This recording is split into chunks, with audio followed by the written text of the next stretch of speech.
বিগত বেশ কিছুদিন ধরে পশ্চিম এশিয়ার আকাশে যেভাবে যুদ্ধের পরিস্থিতি তৈরি হয়েছে তা নিয়ে পুরো বিশ্ব চরম উৎকণ্ঠার প্রহর গুনছে। দীর্ঘদিনের প্রতিপক্ষ দুই দেশ ইরান এবং ইসরায়েল একে অপরের বিরুদ্ধে প্রবল বাকযুদ্ধ চালিয়ে আসলেও সরাসরি সামরিক সংঘাতে কখনো জড়ায়নি। ইসরায়েলের বিরুদ্ধে ইরান তার পরমাণু কেন্দ্রগুলির ওপর আক্রমণ, সাইবার অ্যাটাক, এমনকি ইরানীয় পরমাণু বৈজ্ঞানিকদের হত্যা করার মতো একের পর এক অভিযোগ তুললেও সরাসরি ইসরায়েলের ওপর কখনো আক্রমণ করেনি ইরান। কিন্তু সেই রেকর্ড ভেঙে গত 13 এপ্রিল তারিখে সরাসরি ইসরায়েলের ওপর ড্রোন এবং মিসাইল হামলা চালায় ইরান। এমনকি হামলার পর ইরান সরকার এই হামলার পুরো দায় স্বীকার করে জানায়, এই আক্রমণ 1 এপ্রিল সিরিয়ার রাজধানী দামাস্কাসে অবস্থিত ইরানীয় বাণিজ্য দূতাবাসে ইসরায়েলের হামলার বদলা। ইরান জানায় আত্মরক্ষার অধিকার তাদেরও রয়েছে, তবে এই হামলার পর তাদের সেই বদলা পূরণ হয়েছে। এখন ইসরায়েল যদি পুনরায় ইরানের স্বার্থবিরোধী কোনো পদক্ষেপ গ্রহণ করে তবে ইরানের পক্ষ থেকে তৎক্ষণাৎ উপযুক্ত ব্যবস্থা নেওয়া হবে এবং সেই ব্যবস্থা হবে অনেক বেশি বিধ্বংসী। এদিকে ইসরায়েল এই হামলা নিয়ে 2 দিন নীরবতা বজায় রাখার পর 15 এপ্রিল এই হামলার কথা স্বীকার করে। ইসরায়েলি ডিফেন্স ফোর্সের chief of staff Herzi Halevi বিবৃতি প্রকাশ করেন যে ইসরায়েলের ওপর হওয়া এই হামলার যোগ্য জবাব দেওয়া হবে। তবে ইসরায়েলের সহযোগী দেশগুলি ইসরায়েলকে সংযত থাকার অনুরোধ জানায়। এমনকি ইসরায়েলের সবচেয়ে নিকটতম সহযোগী আমেরিকার প্রেসিডেন্ট জো বাইডেন পর্যন্ত ইসরায়েলের প্রধানমন্ত্রী বেঞ্জামিন নেতানিয়াহুকে টেলিফোনের মাধ্যমে জানান যে ইরানের ওপর ইসরায়েল যদি কাউন্টার অ্যাটাক করতে চায় তবে তাতে আমেরিকা সহযোগিতা করবে না। ব্রিটেন, জার্মানির মতো ইউরোপীয় দেশগুলির বিদেশমন্ত্রীরাও ইসরায়েলে গিয়ে নেতানিয়াহুর সাথে দেখা করে তাকে এমন কোনো পদক্ষেপ না নেওয়ার পরামর্শ দেন যার কারণে ওই পুরো অঞ্চলে বিপজ্জনক পরিস্থিতির সৃষ্টি হয়। তবে নেতানিয়াহু জানান ইসরায়েল সরকার আত্মরক্ষার জন্য প্রয়োজনীয় সব কিছুই করবে। তিনি আরও বলেন যে ইরানের হামলার জবাব কিভাবে দেওয়া হবে সেই সিদ্ধান্ত ইসরায়েল নিজেই নেবে। আর সেই মতোই ইসরায়েলের ওপর হামলার 1 সপ্তাহের মধ্যেই ইরানের ভূখণ্ডে ক্ষেপণাস্ত্র হামলার ঘটনা ঘটে। গত 19 এপ্রিল অর্থাৎ শুক্রবার ভোরে ইরানের ইস্পাহান প্রদেশে কয়েকটি বিস্ফোরণের ঘটনা ঘটেছে বলে জানা যাচ্ছে। আমেরিকার উচ্চপদস্থ সেনা অধিকর্তাদের কাছ থেকে প্রাপ্ত খবরের ভিত্তিতে বিভিন্ন আন্তর্জাতিক সংবাদ মাধ্যম দাবি করে যে এই হামলা চালিয়েছে ইসরায়েল। তবে ইসরায়েল এই হামলার দায় স্বীকার বা অস্বীকার কোনোটাই করেনি। এদিকে ইরানের পক্ষ থেকে দাবি করা হচ্ছে মিসাইল নয়, ইরানের আকাশে কয়েকটি ড্রোন দেখা গিয়েছিল যেগুলিকে ইরানের এয়ার ডিফেন্স সিস্টেম সফলভাবে বিনষ্ট করতে সক্ষম হয়েছে, আর এতে ইরানের কোনো ক্ষতি হয়নি। এমনকি ইরানের পক্ষ থেকে এও দাবি করা হচ্ছে যে এই আক্রমণ বাইরে থেকে নয়, বরং হয়েছে ইরানের ভেতর থেকেই। অনুপ্রবেশকারীরা ইরানের ভেতর থেকেই এই ড্রোনগুলি উড়িয়েছিল। তবে আন্তর্জাতিক সংবাদ মাধ্যমগুলি দাবি করছে যে এই হামলার পেছনে রয়েছে ইসরায়েল। এখন প্রশ্ন হচ্ছে, তাহলে ইসরায়েল কেন সরাসরিভাবে হামলার দায় স্বীকার করছে না, আর ইরানই বা কেন এই হামলার দায় ইসরায়েলের ওপর চাপাচ্ছে না, এমনকি এই ঘটনাকে খাটো করে দেখানোর চেষ্টা করছে? এছাড়াও ইসরায়েল কেন বেছে বেছে এই ইস্পাহান প্রদেশটিকেই টার্গেট করলো? এর পেছনে তাদের উদ্দেশ্য কী ছিল? আর সেই সাথে এক সময়ের সহযোগী এই 2 দেশের মধ্যে এমন শত্রুতার সম্পর্ক কিভাবে তৈরি হলো, এ সমস্ত কিছু নিয়ে বিস্তারিত আলোচনা করব এই পর্বে। নমস্কার, আমি অন্তরা, আর আপনারা দেখছেন ইনসাইড।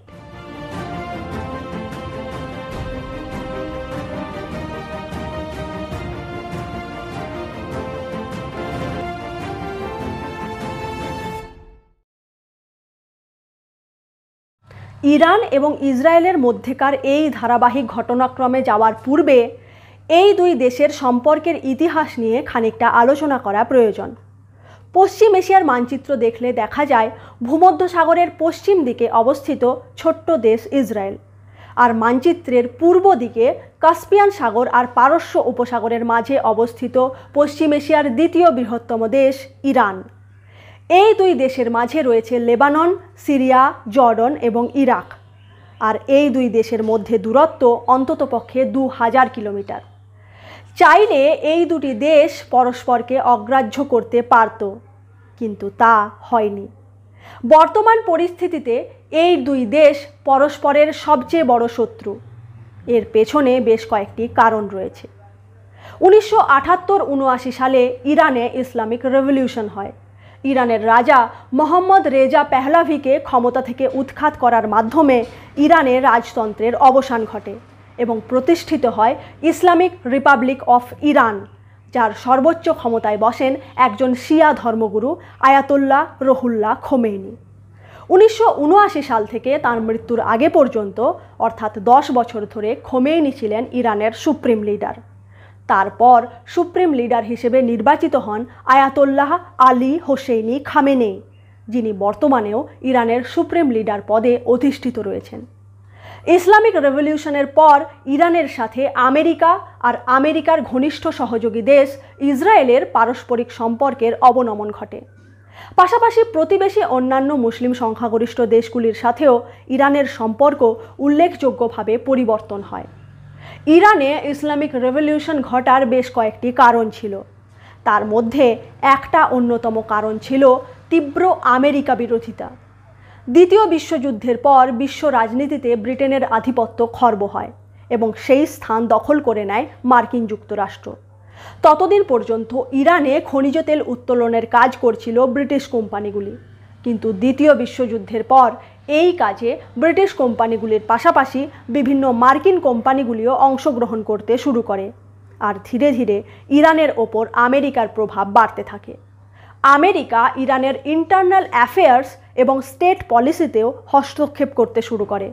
ইরানের রাজা আমেরিকার বিশ্বস্ত সহযোগী রূপে কাজ করতে শুরু করেন, ফলে ইরানীয় জনগণের মধ্যে তীব্র অসন্তোষের সৃষ্টি হয়। পশ্চিমী তেল কোম্পানিগুলি নিজেদের মর্জি মাফিক খনিজ তেল উত্তোলন করতে আরম্ভ করে, আর আমেরিকা কম দামে তা কিনে নিতে থাকে। অপরদিকে 1960-এর দশকের দিক থেকে ইরানের তৎকালীন রাজা শাহ মোহাম্মদ রেজা পেহলাভি দেশে আর্থিক এবং সামাজিক সংস্কার করতে শুরু করেন, যার মধ্যে ছিল আধুনিক পাশ্চাত্য শিক্ষা ব্যবস্থার অনুকরণে নতুন শিক্ষা ব্যবস্থা চালু করা, মহিলাদের ভোটাধিকার প্রদান, নারী স্বাধীনতা এবং নারী শিক্ষায় জোর দেওয়া, এইসব। তবে এগুলি ইরানীয় সমাজের রক্ষণশীল অংশের এবং ইসলামী ধর্মগুরু অর্থাৎ উলেমাদের আদৌ পছন্দ হয় না। তাদের মতে পশ্চিমী সংস্কৃতির এ ধরনের অন্ধ অনুকরণ তাদের নিজস্ব ইরানীয় ইসলামী রীতিনীতি ও সংস্কৃতির পরিপন্থী। উলেমারা এর বিরুদ্ধে তাদের সমর্থকদের নিয়ে জনসাধারণের মধ্যে প্রচার চালাতে থাকেন। অপরদিকে ইরানের রাজা শাহ রেজা পেহলাভি তাঁর বিরোধী ও সমালোচকদের একে একে সরিয়ে দিতে থাকেন। যে কোনো প্রকার বিদ্রোহ পুলিশ ও সেনাবাহিনীর সাহায্যে কড়া হাতে দমন করা হয়, আর এতে বহু মানুষের মৃত্যুও হয়। সেই সময় ইরানের অর্থনীতিতে মুদ্রাস্ফীতির সংকট দেখা দেয়, বেকারত্বের হার বৃদ্ধি পায়, যার ফলে দেখা দেয় অর্থনৈতিক মন্দা, আর সেই সাথে প্রশাসনের সর্বস্তরে ছড়িয়ে থাকা দুর্নীতি জনগণের মধ্যে অসন্তোষের সৃষ্টি করে। মৌলবী ও ধর্মগুরুরা প্রচার করতে শুরু করেন যে এই সমস্ত কিছুর কারণ পশ্চিমী সংস্কৃতি, বিশেষত মার্কিন সংস্কৃতি, যা ইরানীয় সমাজে এ ধরনের সমস্যা সৃষ্টি করেছে। সমাজে অধর্ম বাড়ছে। ইরানের রাজা আমেরিকার হাতের পুতুলে পরিণত হয়েছেন। আমেরিকা ইরানের খনিজ তেল ও প্রাকৃতিক গ্যাস যথেচ্ছভাবে লুট করে নিয়ে যাচ্ছে, আর সাধারণ জনগণ বঞ্চিত হচ্ছে। ধর্মগুরুদের এ ধরনের বক্তব্য ইরানীয় জনগণের মধ্যে বিপুল জনপ্রিয়তা লাভ করে। বিশেষত একজন ধর্মগুরু আয়াতুল্লাহ রুহুল্লাহ খোমেনি বেশিরভাগ জনগণকে নিজের দিকে টানতে সক্ষম হন। তাঁর সমর্থকদের সংখ্যা দিন দিন বাড়তে থাকে। খোমেনি রাজা শাহ রেজাকে উদ্দেশ্য করে বলেন যে রেজা এমন হতভাগ্য মানুষ যার কারণে ইরানে ইসলাম ধ্বংসপ্রাপ্ত হতে চলেছে। এহেন মন্তব্যের পরিপ্রেক্ষিতে শাহ রেজা খোমেনিকে প্রথমে কারাগারে বন্দী করেন ও পরে তাঁকে ইরাকে নির্বাসিত করা হয়। তবে তারপরেও খোমেনি তাঁর বক্তব্য প্রচার করা বন্ধ করেন না। তাঁর সমর্থকরা তাঁর বক্তব্য টেপ রেকর্ডিংয়ের মাধ্যমে পুরো ইরানে ছড়িয়ে দিতে থাকে, আর জনগণ আয়াতুল্লাহ খোমেনিকে তাদের মুক্তিদাতা হিসেবে মনে করতে শুরু করে। তারা শাহ রেজা পেহলাভি এবং আমেরিকার বিরুদ্ধে বিদ্রোহ শুরু করে দেয়। এতে যোগ দেয় রাজার বিরোধী পক্ষ, এমনকি সেকুলার লিবারেল মুসলিমরাও। হাজার হাজার মানুষ বিদ্রোহ প্রদর্শনের জন্য রাস্তায় নামে। প্রশাসনিক ভবনগুলির পাশাপাশি ওয়েস্টার্ন কালচারের সিম্বল হিসেবে পরিচিত সিনেমা হল এবং ডিপার্টমেন্টাল স্টোরগুলিতে লুটপাট এবং ভাঙচুর করে জ্বালিয়ে দেওয়া হয়। রাজার বিরুদ্ধে বিরোধ প্রদর্শনকারীরা ইরানের ক্ষমতা থেকে রাজার সরে যাওয়ার আর আয়াতুল্লাহ রুহুল্লাহ খোমেনিকে নির্বাসন থেকে ফিরিয়ে নিয়ে আসার দাবি জানাতে থাকে। এই পরিস্থিতিতে ইরানের রাজা শাহ রেজা পেহলাভি জনগণের বিশ্বাস পুনরুদ্ধারে অসমর্থ হন এবং 1979 সালের 16 জানুয়ারি তিনি তার পুরো পরিবারসহ ইরান ছেড়ে চলে যান ইজিপ্টে। এদিকে 16 বছর নির্বাসনে থাকার পর 1979 সালের 1 ফেব্রুয়ারি ইরানের মাটিতে পা রাখেন খোমেনি। বিপুল জনসমর্থনের মাধ্যমে তিনি নিজেকে ইরানের সুপ্রিম লিডার হিসেবে প্রতিষ্ঠিত করেন এবং ইরানকে একটি থিওক্রেটিক স্টেটে পরিণত করেন, যেখানে আল্লাহর নামে শরীয়তি আইনের সাহায্যে শাসন ব্যবস্থা পরিচালিত হবে, যার সর্বোচ্চ মাথায় থাকবেন সুপ্রিম লিডার হিসেবে তিনি নিজে। তবে ইরানে ইসলামিক রেভলিউশন ঘটার পেছনে অনেকগুলি কারণ ছিল। কিভাবে 1970-এর দশকের এই ইরান 1980-র দশকে এই ইরানে পরিণত হলো, সে নিয়ে আমরা আগামী দিনে আরেকটি পর্ব আপনাদের জন্য নিয়ে আসব। ইরানিদের মধ্যে আমেরিকার প্রতি বিদ্বেষ প্রথম থেকেই ছিল। ইসলামিক রেভলিউশনের পর তা চরম পর্যায়ে গিয়ে পৌঁছয়। 1979-র 4 নভেম্বর ইরানে অবস্থিত মার্কিন দূতাবাসে হামলা হয় এবং সেখান থেকে বাজেয়াপ্ত করা বেশ কিছু কাগজপত্র উদ্ধৃত করে ইরানের পক্ষ থেকে দাবি করা হয় যে আমেরিকা ইরানের ইসলামিক রিপাবলিক সরকারকে ফেলার চেষ্টা চালাচ্ছে। দূতাবাসে কর্মরত 53 জন মার্কিন ডিপ্লোম্যাটকে 444 দিন ধরে আটক করে রাখা হয়।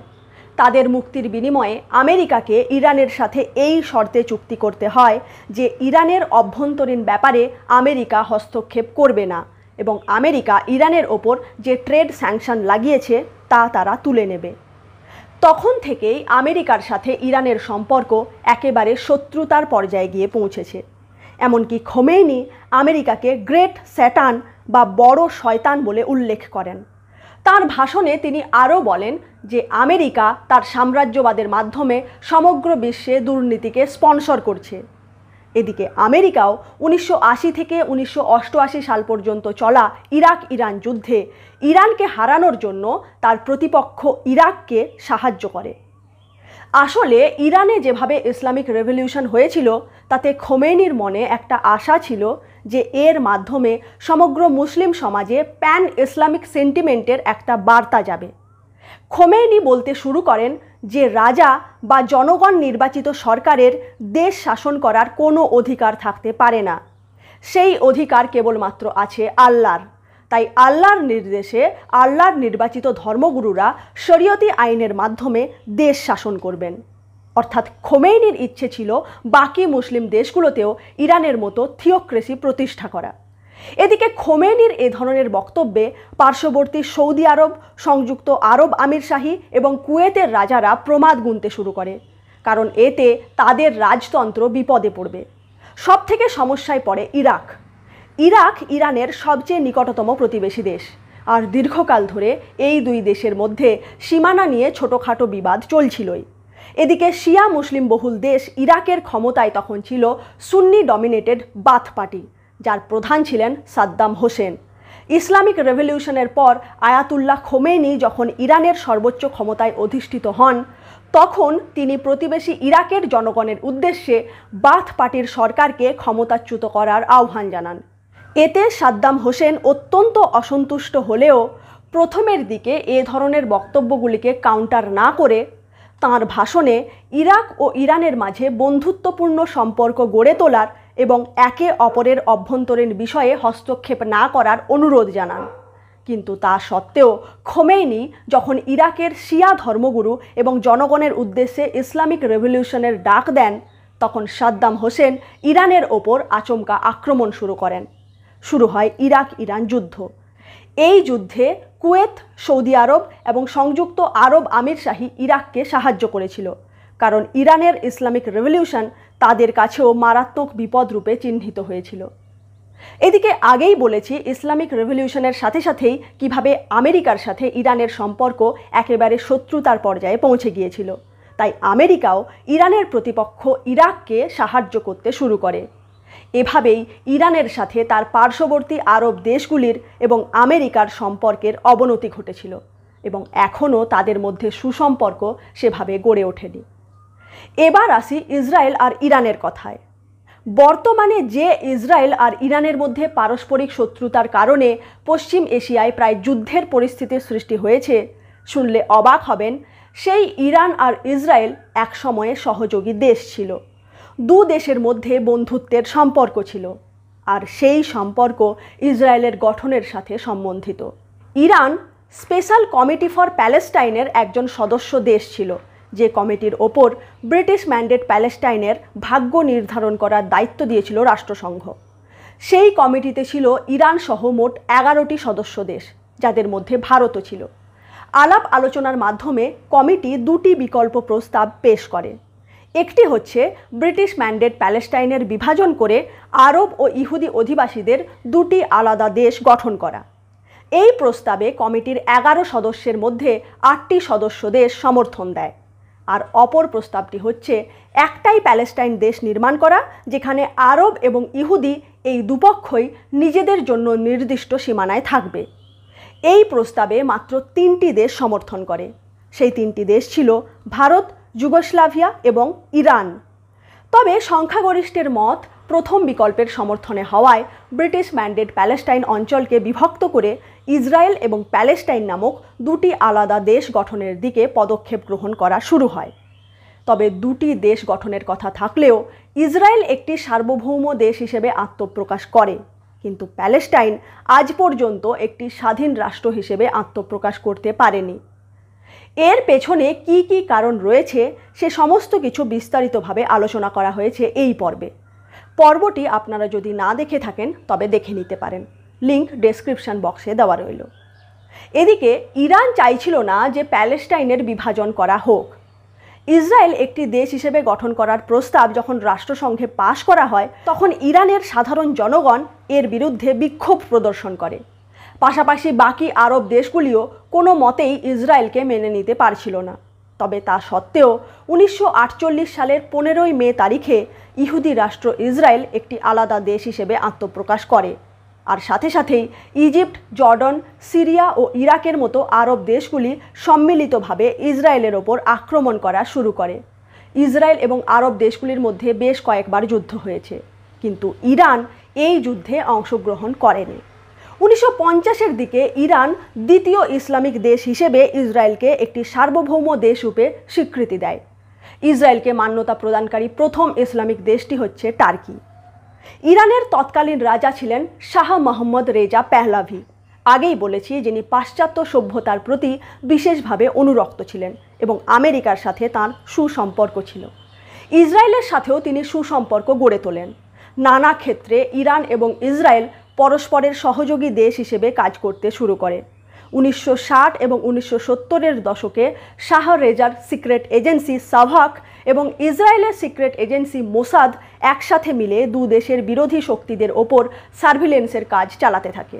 1977 সালে ইরান এবং ইসরায়েলি মিলিটারি যৌথভাবে একটি নতুন নিউক্লিয়ার মিসাইল তৈরির ক্ষেত্রেও কাজ আরম্ভ করে। এসবের জন্য সে সময় বহু সংখ্যক ইসরায়েলি ইঞ্জিনিয়ার, টেকনিশিয়ান ও বৈজ্ঞানিক ইরানে বসবাস করতেন। তাদের সন্তানদের জন্য ইরানে হিব্রু ভাষার স্কুল পর্যন্ত খোলা হয়েছিল। 1967-র আরব ইসরায়েল ওয়ারের পরবর্তী সময়ে ইরান ইসরায়েলকে তার প্রয়োজন মতো খনিজ তেল সরবরাহ করতে শুরু করে। এমনকি ইউরোপের বাজারে ইরানীয় খনিজ তেল সরবরাহ করার জন্য ইরান এবং ইসরায়েল মিলে একটি জয়েন্ট পাইপলাইনও নির্মাণ করে। তারপর আসে 1979 সাল। ইরানে ইসলামিক রেভলিউশন হয়, আর তারপর থেকে সব কিছু বদলে যায়। ইরান ইসরায়েলের সাথে যাবতীয় সম্পর্ক ছিন্ন করে দেয়। দু দেশের মধ্যে যাতায়াতকারী ফ্লাইটগুলি বন্ধ করে দেওয়া হয়। তেহরানে অবস্থিত ইসরায়েলের দূতাবাস বন্ধ করে দেওয়া হয় এবং তা ইয়াসের আরাফাতের প্যালেস্টাইন লিবারেশন অর্গানাইজেশন PLOর হাতে তুলে দেওয়া হয়। আয়াতুল্লাহ খোমেনি ইসরায়েলকে ইসলামের শত্রু বলে ঘোষণা করেন। তিনি আমেরিকাকে উল্লেখ করতেন গ্রেট স্যাটান বা বড় শয়তান হিসেবে, আর তার সহযোগী দেশ ইসরায়েলকে উল্লেখ করেন লিটল স্যাটান বা ছোট শয়তান বলে। খোমেনি বারবার প্যালেস্টাইনের প্রসঙ্গ তুলে ইসরায়েলকে আক্রমণ করতে থাকেন, কারণ সমগ্র মুসলিম সমাজের কাছে প্যালেস্টাইন একটি স্পর্শকাতর বিষয়। ইসরায়েল গঠনের পর থেকে ইসলামিক দেশগুলির মধ্যে এরকম একটি ধারণা চলে আসছে যে দেশ ইসরায়েলের অস্তিত্ব মুছে দিয়ে অবিভক্ত প্যালেস্টাইনকে ফিরিয়ে আনতে পারবে সেই দেশ পুরো ইসলামিক জগতের নেতা হিসেবে বিবেচিত হবে। তাই ইসলামিক রেভলিউশনের মাধ্যমে ইরানের ক্ষমতা নিজের হাতে পাওয়ার পরই খোমেনি ইসরায়েলের দূতাবাস বন্ধ করে তাতে প্যালেস্টাইনের প্রতিনিধিত্বকারী পিএলওর দূতাবাস খুলে দেন। পাশাপাশি রমজানের শেষ শুক্রবারকে কুদস দিবস হিসেবে পালন করার ঘোষণা করেন, কারণ আরবি ভাষায় জেরুজালেমকে আল কুদস বলা হয়। জেরুজালেমেই রয়েছে হারম আল শরীফ এবং আল আকসা মসজিদ, যা ইসলাম ধর্মাবলম্বী মানুষদের কাছে তৃতীয় সবচেয়ে পবিত্র স্থান। তবে এই জেরুজালেম শহর ইসলাম ধর্মের পাশাপাশি ইহুদি এবং খ্রিস্টানদের কাছেও অত্যন্ত গুরুত্বপূর্ণ। সে নিয়ে আমরা এই পর্বটি করেছিলাম। জেরুজালেমকে ঘিরে দীর্ঘকাল ধরে এই তিন সম্প্রদায়ের মধ্যে যেভাবে বিবাদ চলেছে আর বর্তমানেও চলছে, তার ইতিহাস আর কারণ সম্বন্ধে জানতে হলে দেখতে পারেন এই ভিডিওটি, লিংক ডেসক্রিপশানে দেওয়া রইল। তবে ইরান আর ইসরায়েলের সম্পর্কের অবনতি ঘটলেও 1980 সালে হওয়া ইরাক ইরান যুদ্ধের সময় ইসরায়েল গোপনে ইরানকে অস্ত্র সরবরাহ করেছিল, কারণ তখন ইসরায়েলের কাছে ইরানের থেকেও বড় শত্রু হচ্ছে আরব দেশ ইরাক, যারা বারবার তাদের ওপর আক্রমণ চালিয়েছে। কিন্তু 1991-এর দিকে ইরান এবং ইসরায়েলের সম্পর্কের আরও অবনতি ঘটে। গালফ ওয়ারে ইরাকের হারের পর ইসরায়েলের কট্টর বিরোধী দেশ হিসেবে উঠে আসে ইরান। তবে তারা ইসরায়েলের বিরুদ্ধে সরাসরি যুদ্ধে অবতীর্ণ হয়নি। পরিবর্তে ইরান ইসরায়েলের বিরুদ্ধে কয়েকটি চরমপন্থী ইসলামিস্ট গ্রুপকে কাজে লাগায়, যেমন গাজাতে হামাস, লেবাননে হিজবুল্লাহ, ইয়েমেনে হুতি। ইরান এদেরকে অর্থ এবং অস্ত্রের সরবরাহ করে, আর এরা ইরানের প্রক্সি হিসেবে ইসরায়েলের ওপর হামলা চালাতে থাকে। এদিকে আমেরিকাও বিশ্বের বিভিন্ন অংশের পাশাপাশি পশ্চিম এশিয়াতেও তার আধিপত্য কায়েম রাখতে চায়, কারণ এই এলাকাতে খনিজ তেলের ভাণ্ডার রয়েছে, আর এই খনিজ তেলের ওপর যার সবচেয়ে বেশি কর্তৃত্ব থাকবে, বাকি বিশ্বের ওপরও তারই আধিপত্য থাকবে। পশ্চিম এশিয়াতে আমেরিকার আধিপত্য বজায় রাখার জন্য তার সবচেয়ে নির্ভরযোগ্য সহযোগী হিসেবে কাজ করে ইসরায়েল। আবার ইরান পশ্চিম এশিয়ার দেশগুলির মধ্যে, বিশেষত ইসলামিক দেশগুলির মধ্যে সবচেয়ে শক্তিশালী হওয়ার চেষ্টা চালাচ্ছে। কিন্তু ইসলামিক দেশগুলির মধ্যে সবচেয়ে প্রভাবশালী স্থানে রয়েছে সৌদি আরব। সেখানেই ইসলামের সবচেয়ে পবিত্র স্থান মক্কা এবং মদিনাও অবস্থিত। সেই সৌদি আরব আবার আমেরিকার সহযোগী হিসেবে কাজ করে। অপরদিকে ইরান পশ্চিম এশিয়ার সবচেয়ে প্রাচীনতম দেশ হওয়া সত্ত্বেও ইসলামী জগতে সৌদি আরবের প্রভাব অস্বীকার করতে পারছে না। তাই প্যালেস্টাইন ইস্যুতে ইরান এক ঢিলে দুই পাখি মারতে চায়, কারণ প্যালেস্টাইন ইস্যু পুরো বিশ্বের মুসলিম জগৎকে একজোট করতে পারে। তাই ইরান দীর্ঘকাল ধরে তার প্রক্সি বাহিনী যেমন হামাস, হিজবুল্লাহ ও হুতি বিদ্রোহীদের সাহায্যে ইসরায়েল ও আমেরিকার ওপর আক্রমণ চালিয়ে আসছে। ইরানের ধারণা এতে পুরো মুসলিম সমাজের কাছে এই বার্তা পৌঁছবে যে সৌদি আরব এত শক্তিশালী দেশ হওয়া সত্ত্বেও আমেরিকার ছায়া থেকে বেরিয়ে আসতে পারছে না, যেখানে ইরান আর্থিক দিক থেকে সৌদি আরবের থেকে কম শক্তিশালী হওয়া সত্ত্বেও, আমেরিকা এবং ইউরোপিয়ান ইউনিয়নের লাগানো একাধিক স্যাংশন সত্ত্বেও ইসরায়েল এবং আমেরিকার বিরুদ্ধে প্যালেস্টাইনের হয়ে একাই যুদ্ধ চালাচ্ছে। আর ইরানের সফলতা মানে আমেরিকার আধিপত্য খর্ব হওয়া। তাই ইরান এই সমস্ত লক্ষ্যকে সামনে রেখে ইসরায়েলের বিরুদ্ধে নানাভাবে ঘুঁটি সাজিয়েছে। ইয়েমেনের শিয়া বিদ্রোহী গোষ্ঠী হুতি, ইরাক এবং সিরিয়াতে ইসলামিক রেজিস্ট্যান্স, লেবাননে হিজবুল্লাহ, গাজাতে হামাস, এই সব চরমপন্থী সংগঠনগুলিকে ইরান ফান্ডিং দেয় এবং অস্ত্র সাহায্য করে। ইরানিয়ান রেভলিউশনারি গার্ড কর্পস এই সব সংগঠনগুলির মেম্বারদের অস্ত্র প্রশিক্ষণও দেয়। আর এই সব সংগঠনগুলি পশ্চিম এশিয়াতে অবস্থিত আমেরিকার বিভিন্ন সৈন্য ঘাঁটি এবং ইসরায়েলের বিভিন্ন স্থানে আক্রমণ চালায়, আর লোহিত সাগর দিয়ে আমেরিকা ও ইসরায়েলগামী জাহাজগুলিকেও টার্গেট করে। 2005 সালের পর থেকে ইরান এবং ইসরায়েল এই দুই দেশ পরস্পরের বিরুদ্ধে প্রক্সি ওয়ার এবং কোভার্ট অপারেশন চালিয়ে আসছে। লেবাননের চরমপন্থী সংগঠন হিজবুল্লাহকে ইরাক ও সিরিয়ার ভেতর দিয়ে অস্ত্র সাহায্য করে ইরান। লেবানন ইসরায়েলের প্রতিবেশী দেশ হওয়ায় ইসরায়েলের কাছে হিজবুল্লাহও একটি বড় বিপদ। তাই ইসরায়েল ইরান ও হিজবুল্লাহর মাঝের এই সাপ্লাই চেন ধ্বংস করার চেষ্টা করে। মাঝে মাঝেই সিরিয়ার বিভিন্ন ঘাঁটিতে ইসরায়েল হামলা চালায়। যেমন 2023-এর ডিসেম্বরে সিরিয়াতে এয়ার স্ট্রাইক করে ইসরায়েল, যেখানে ইরানের ইসলামিক রেভলিউশনারি গার্ড কর্পস IRGCর অন্তর্গত সিক্রেট ফরেন ইন্টেলিজেন্স এজেন্সি এবং প্যারামিলিটারি উইং আল কুদস ফোর্সের কমান্ডার রাজি মুসাভির মৃত্যু ঘটে। মুসাভির ওপর হিজবুল্লাহকে অস্ত্র সরবরাহ করার দায়িত্ব ছিল বলে খবরে প্রকাশ। এছাড়াও বিগত কিছুদিনে হিজবুল্লাহ ও হামাসের কয়েকজন টপ কমান্ডারের মৃত্যু হয়েছে এয়ার স্ট্রাইক ও ড্রোন হামলার কারণে। অনুমান করা হচ্ছে এই সব হামলার পেছনে রয়েছে ইসরায়েল, যদিও ইসরায়েল এই সব হামলার কথা স্বীকার বা অস্বীকার কোনোটাই করেনি। অপরদিকে 2020-র জানুয়ারিতে আমেরিকা ড্রোনের সাহায্যে ইরাকের বাগদাদে হামলা চালায়। এই হামলাতে ইরানের বাহিনী IRGCর অন্তর্গত আল কুদস ফোর্সের টপ কমান্ডার কাসেম সুলেমানির মৃত্যু হয়। কাসেম সুলেমানি ইরানের সুপ্রিম লিডার আলী খামেনেইয়ের পর দ্বিতীয় শীর্ষস্থানীয় নেতৃত্ব ছিলেন। এর পরিপ্রেক্ষিতে ইরানও ইরাকে অবস্থিত US মিলিটারি বেসে মিসাইল অ্যাটাক করে। এদিকে সাম্প্রতিক কালের মধ্যে ইসরায়েলের ওপর সবচেয়ে বড় আক্রমণটি চালায় হামাস। 2023-এর 7 অক্টোবর তারিখে ইসরায়েলের ওপর হামলাতে প্রায় 1200 ইসরায়েলি নাগরিকের মৃত্যু ঘটে, আর হামাসের সদস্যরা 200-রও বেশি মানুষকে পণবন্দি করে নিয়ে যায়। তারপর থেকে ইসরায়েল হামাসের বিরুদ্ধে যুদ্ধ শুরু করে দিয়েছে। প্রথমে গাজার বিভিন্ন টার্গেটে বোমা বর্ষণ করা হয়, তারপর ইসরায়েলি বাহিনী গ্রাউন্ড ইনভেশন করে গাজাতে। 6 মাস ধরে টানা সেই যুদ্ধ চলছে। ইসরায়েলি বোমা এবং ইসরায়েলি বাহিনীর হাতে এখনও পর্যন্ত গাজাতে বসবাসকারী 33,000-এরও বেশি প্যালেস্টিনীয়র মৃত্যু ঘটেছে, যার মধ্যে 13,800টি শিশু। হিসেব করলে দেখা যায় এই 6 মাসের মধ্যে গাজার বাসিন্দাদের মধ্যে প্রতি 70 জনে 1 জনের মৃত্যু ঘটেছে ইসরায়েলি বাহিনীর হাতে। অসংখ্য মানুষ ঘরছাড়া। তীব্র খাদ্য সংকটে ভুগতে থাকা গাজা প্রায় ধ্বংসের কিনারায় গিয়ে পৌঁছেছে। এই যুদ্ধে ইরানের কি ভূমিকা রয়েছে?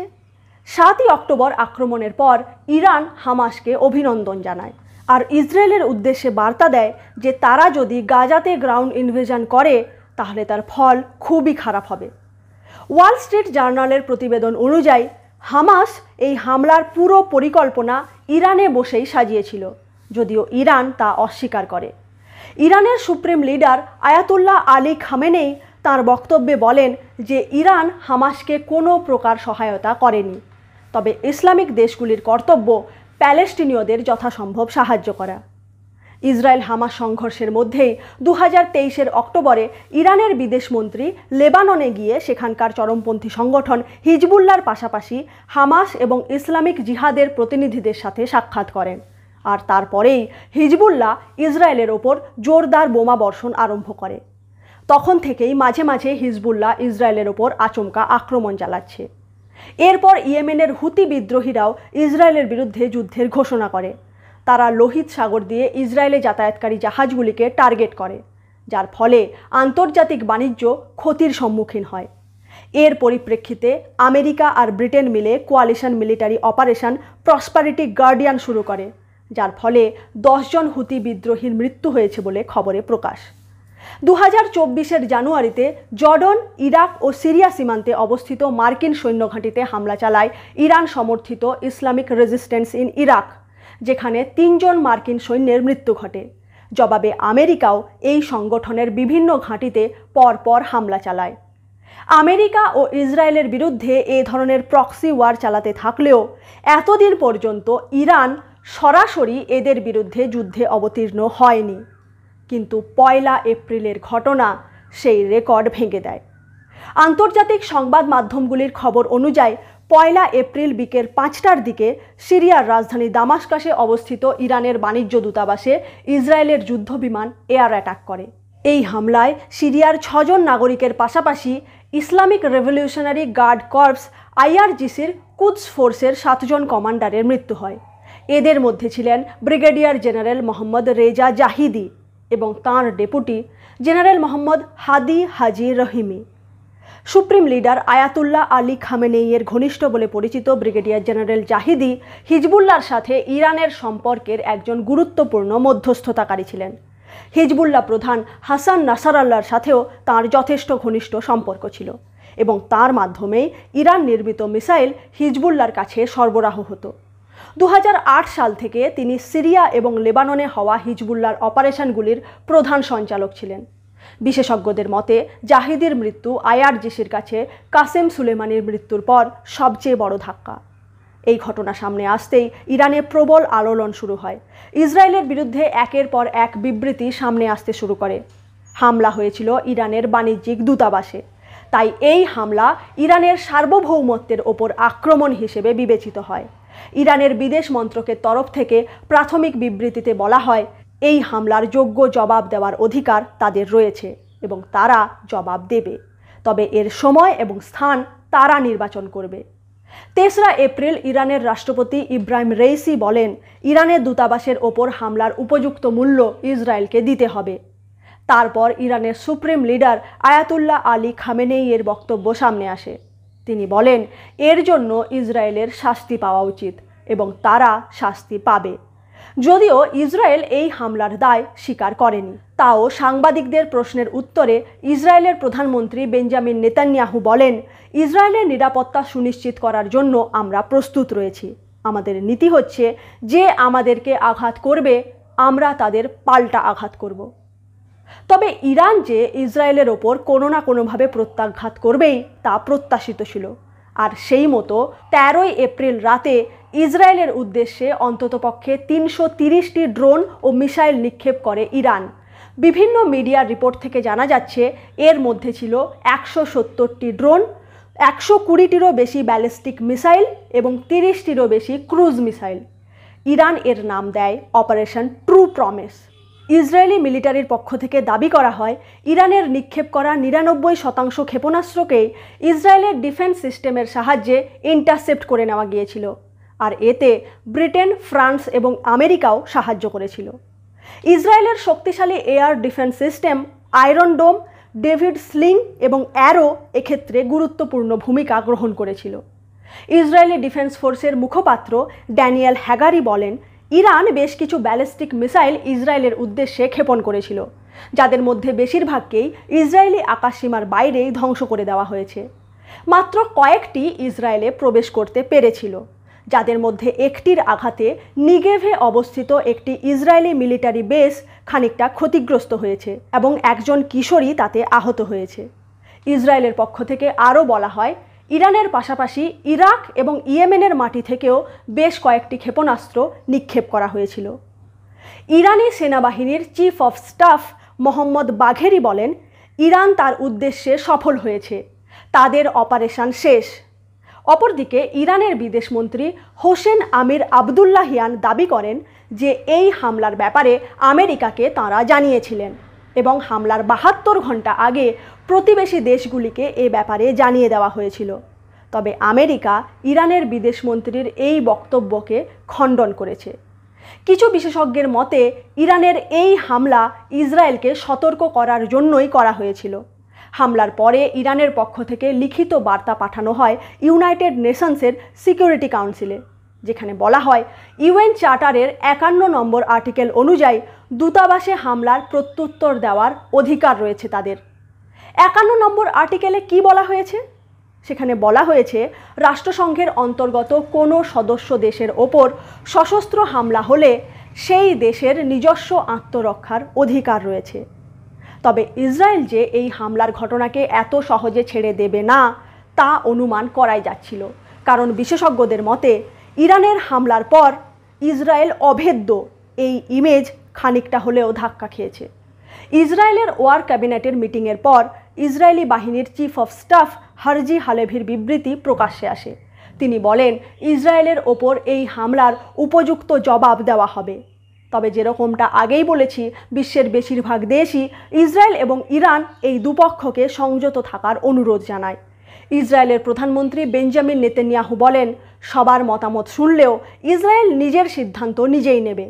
অপরদিকে ইরানের নিউক্লিয়ার সিকিউরিটির গার্ডস কমান্ডার আহমেদ হাগতালাব বলেন, ইসরায়েল ইরানের পরমাণু কেন্দ্রগুলির ওপরে হামলা চালাতে চাইছে। এরকম ঘটলে ইরান ইসরায়েলেরই পরমাণু কেন্দ্রগুলির ওপর শক্তিশালী মিসাইল দিয়ে হামলা চালাবে। তিনি আরও বলেন, ইরানের ওপর হামলা হলে ইরান তার পরমাণু নীতি পাল্টে ফেলতে পারে। কী ধরনের পরমাণু নীতি রয়েছে ইরানের? ইরান বলে তার নিউক্লিয়ার প্রোগ্রাম কেবলমাত্র সিভিলিয়ান ইউজের জন্যই, তারা কোনোভাবে পরমাণু অস্ত্র তৈরি করছে না। কিন্তু অনেকেই ইরানের এই দাবিতে বিশ্বাস রাখেন না। এবার ইসরায়েলের পরমাণু নীতির কথায় আসি। ইসরায়েল পরমাণু অস্ত্র সম্পর্কে সম্পূর্ণ নীরবতা বজায় রেখেছে। তারা স্বীকার বা অস্বীকার কোনোটাই করে না। কিন্তু বিভিন্ন অর্গানাইজেশনের দেওয়া হিসেব অনুযায়ী ইসরায়েলের কাছে অন্ততপক্ষে 90টি পারমাণবিক অস্ত্র মজুত রয়েছে। 19 এপ্রিল ভোরবেলায় ইরানের ইস্পাহান প্রদেশে হামলার খবর আসে। বিভিন্ন আন্তর্জাতিক সংবাদ মাধ্যমগুলি এ নিয়ে প্রতিবেদন প্রকাশ করে বলে, আমেরিকার সূত্র মারফত জানা যাচ্ছে যে এই হামলা চালিয়েছে ইসরায়েল। অবশ্য সরকারিভাবে ইসরায়েলের তরফ থেকে এই হামলার দায় স্বীকার করা হয়নি। তবে ইসরায়েলি সংবাদপত্র জেরুজালেম পোস্টের প্রকাশিত প্রতিবেদনে বলা হয়েছে, এই হামলা চালিয়েছে ইসরায়েলের এয়ারফোর্স। হামলার পর ইরানীয় সংবাদপত্রগুলিও একের পর এক প্রতিবেদন প্রকাশ করতে থাকে।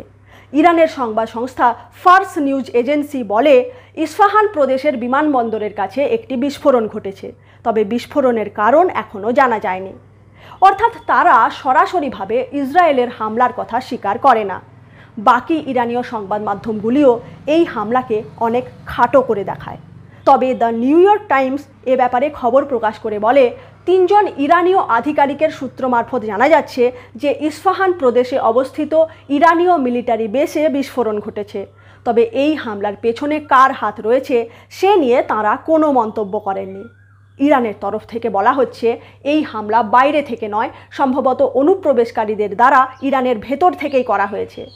তবে হামলার সাথে সাথেই ইরান ইস্পাহান প্রদেশের ওপর তাদের এয়ার ডিফেন্স সিস্টেম চালু করে দেয়। কিছুক্ষণের জন্য বিমান চলাচলও বন্ধ করে দেওয়া হয়।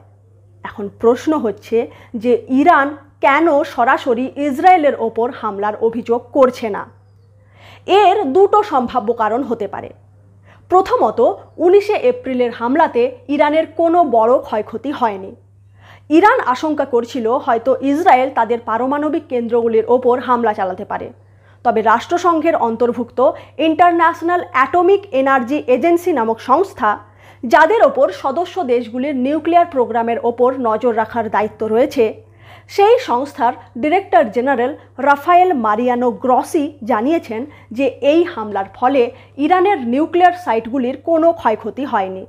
তবে যেহেতু ইরান আগে থেকেই ঘোষণা করে দিয়েছিল যে ইসরায়েল তাদের ওপর যদি কোনো প্রকার হামলা চালায় তবে ইরান ইসরায়েলের ওপর আরও শক্তিশালী হামলা চালাবে, তাই এক্ষেত্রে ইরান যদি এখন স্বীকার করে নেয় যে ইসরায়েলই তাদের ওপর হামলা চালিয়েছে, তবে ঘোষণা মতো তাদেরকেও ইসরায়েলের ওপর পাল্টা হামলা চালাতে হবে। সেক্ষেত্রে এই দুই দেশের মধ্যে যুদ্ধ পরিস্থিতির সৃষ্টি হতে পারে, আর যুদ্ধ ইরানের পক্ষে হিতকর হবে না। আগে থেকেই ইরানের ওপর রাষ্ট্রসংঘ, আমেরিকা ও ইউরোপিয়ান ইউনিয়ন আর্থিক প্রতিবন্ধকতা লাগিয়ে রেখেছে, যার প্রভাব তার অর্থনীতির ওপরেও পড়েছে। এদিকে আভ্যন্তরীণ কিছু সমস্যারও মোকাবিলা করতে হচ্ছে ইরানকে। পাকিস্তান এবং আফগানিস্তান সীমান্ত সংলগ্ন অঞ্চলে ইরান বিরোধী চরমপন্থী সংগঠনগুলির সাথেও তার লড়াই চলছে। এই অবস্থায় ইরান সরাসরি ইসরায়েলের সাথে যুদ্ধে যেতে চায় না।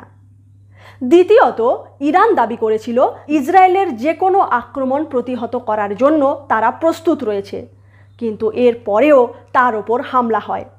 আন্তর্জাতিক সংবাদ মাধ্যমগুলির রিপোর্ট অনুযায়ী ইসরায়েল ইরানের ওপর 1টি বা 2টি মিসাইল ফায়ার করেছিল, আর সেগুলি ইরানের মাটিতে আঘাতও করেছে। কিছু বিশেষজ্ঞের মতে এতে ইরানের প্রতিরোধ ব্যবস্থার দুর্বলতা প্রকাশ পেয়েছে।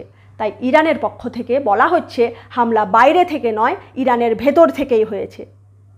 ইরানের পক্ষ তো বোঝা গেল, কিন্তু ইসরায়েলি বা কেন এই হামলার দায় সরাসরি স্বীকার করছে না? এরও বেশ কয়েকটি কারণ রয়েছে। প্রথমত, 13 এপ্রিল ইসরায়েলের ওপর ইরানের হামলার পরই আমেরিকা পরিষ্কারভাবে জানিয়ে দিয়েছিল যে তারা ইরানের ওপর কাউন্টার অ্যাটাকে ইসরায়েলের পাশে দাঁড়াবে না। ইসরায়েলের প্রধানমন্ত্রী বেঞ্জামিন নেতানিয়াহুর সাথে আলোচনায় মার্কিন প্রেসিডেন্ট জো বাইডেনও তাকে পরামর্শ দিয়েছিলেন যে ইসরায়েল যেন ইরানের ওপর হামলা করার আগে ভালোভাবে সবকিছু বিচার বিবেচনা করে নেয়।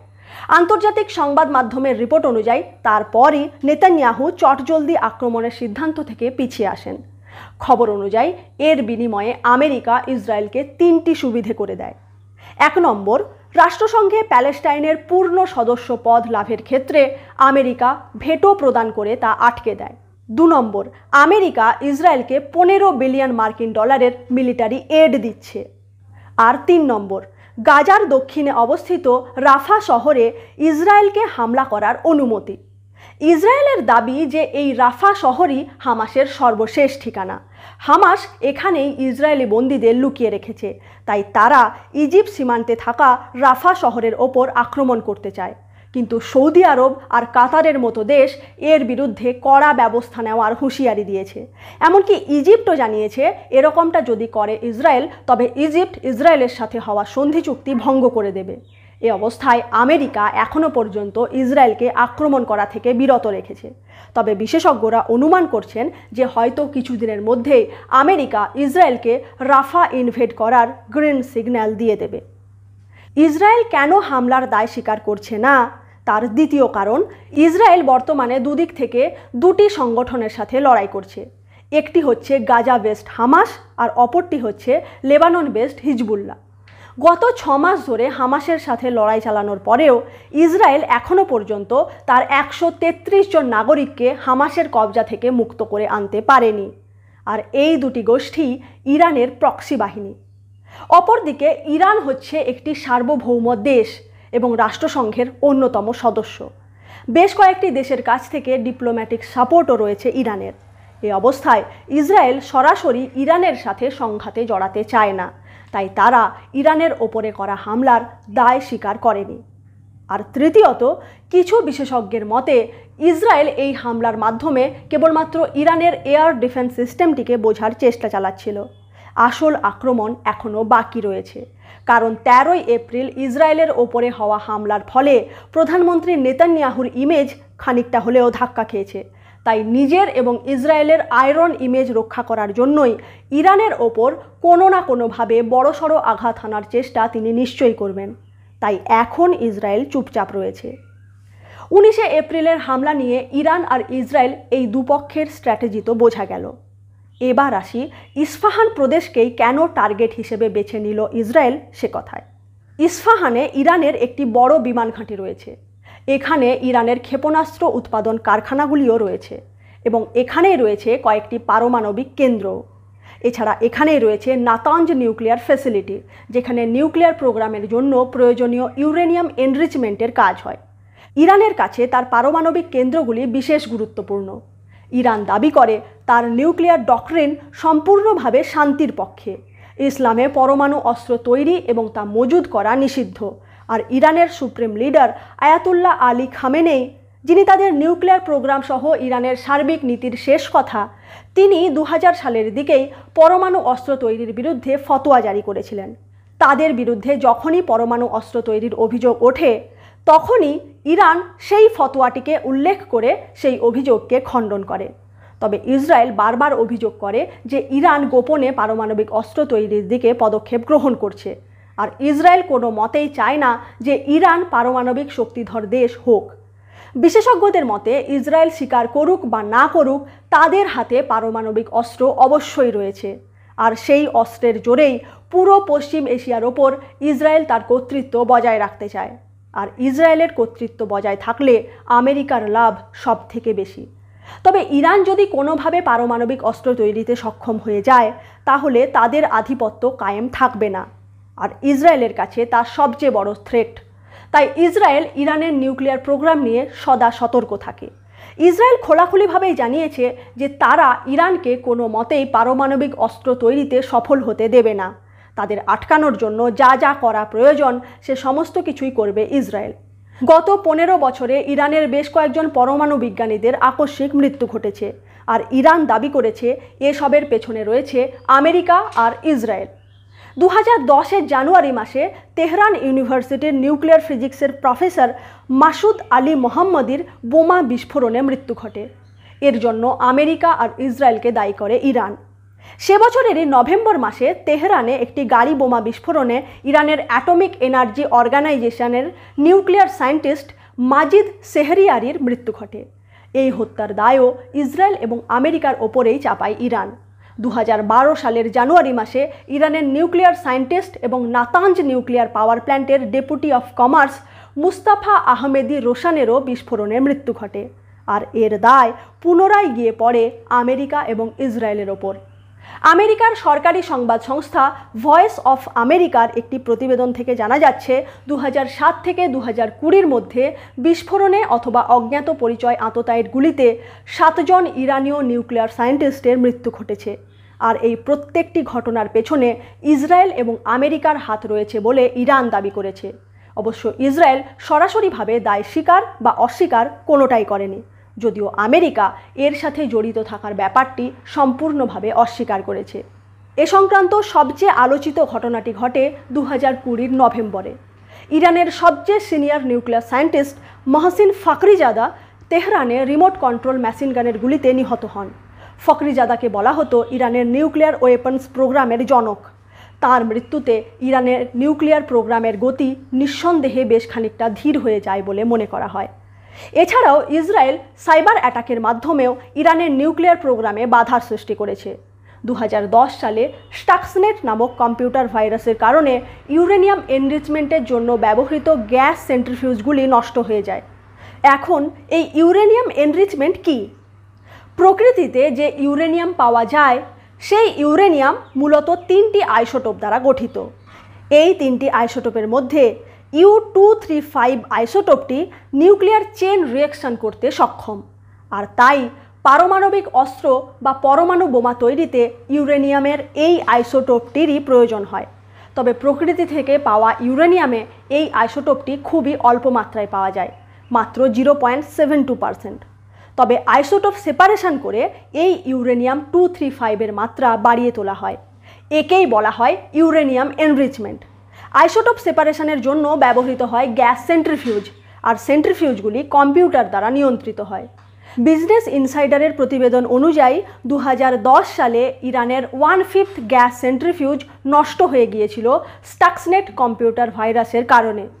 এই কম্পিউটার ভাইরাস ইসরায়েল এবং আমেরিকা মিলে বানিয়েছিল। তবে ইরানের বিরুদ্ধে ইসরায়েল সবচেয়ে দুঃসাহসিক অপারেশনটি চালিয়েছিল 2018 সালের জানুয়ারি মাসে।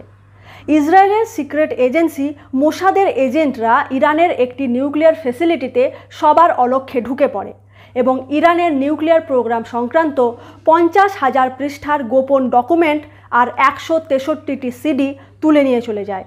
এর 3 মাস পর 2018-র এপ্রিল মাসে ইসরায়েলের প্রধানমন্ত্রী বেঞ্জামিন নেতানিয়াহু সাংবাদিক সম্মেলন করে এই সব ফাইলগুলি উদ্ধৃত করে জানান, সিভিলিয়ান নিউক্লিয়ার প্রোগ্রামের আড়ালে ইরান কিভাবে পারমাণবিক অস্ত্র তৈরির দিকে অগ্রসর হয়েছে।